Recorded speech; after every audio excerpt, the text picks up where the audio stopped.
Alors, comme je te l'ai dit hier, on attaque plusieurs jours de réflexion sur l'ennui et ses vertus. Et on verra ensuite comment se défaire un peu plus de nos appareils technologiques. On parlera beaucoup de déconnexion digitale. Mais on va commencer par voir aujourd'hui, très rapidement, pourquoi c'est si important de s'ennuyer. J'ai une petite citation sympa de Maria Popova, la créatrice du site Brain Picking, qui nous dit que on traite l'ennui de la même manière que l'on traite Ebola. On veut à tout prix l'éradiquer. Et peut-être que c'est ton cas, à toi aussi, tu chasses la moindre période, la moindre petite période de 5 minutes où tu pourrais t'ennuyer et tu donnes une activité à ton cerveau, que ce soit par exemple d'allumer la radio très rapidement ou la télé ou de prendre ton smartphone, de scroller sur Facebook, Twitter, Instagram, même si tu n'as absolument rien à y faire, mettant dans un état d'esprit où tu veux absolument combattre n'importe quelle période d'ennui, même si c'est juste 2 minutes.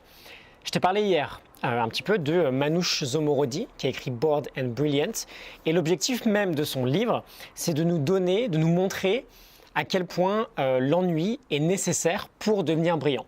Et toute la base du bouquin est fondée sur ce que va nous apprendre tout un domaine des neurosciences qui est consacré justement à l'étude de l'ennui, à l'étude de la rêvasserie.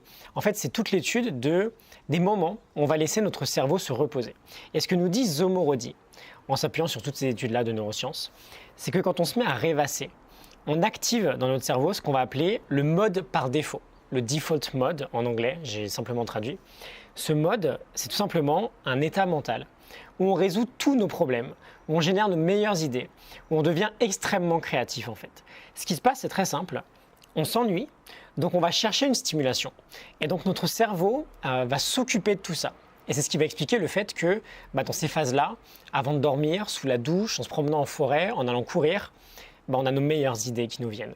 Et ce que nous disent ces chercheurs, c'est que c'est exactement comme si on avait une machine incroyable qui se mettait en route uniquement quand on donne de l'espace à notre cerveau. C'est-à-dire quand on le laisse penser par lui-même, quand le travail vient de l'intérieur plutôt que de l'extérieur. Et donc comment on fait, en quelques mots, si on veut activer cette machine incroyable et laisser de l'espace à notre cerveau, on se donne la chance de s'ennuyer de temps en temps. Et donc on déconnecte, là encore de temps en temps, de notre monde digital.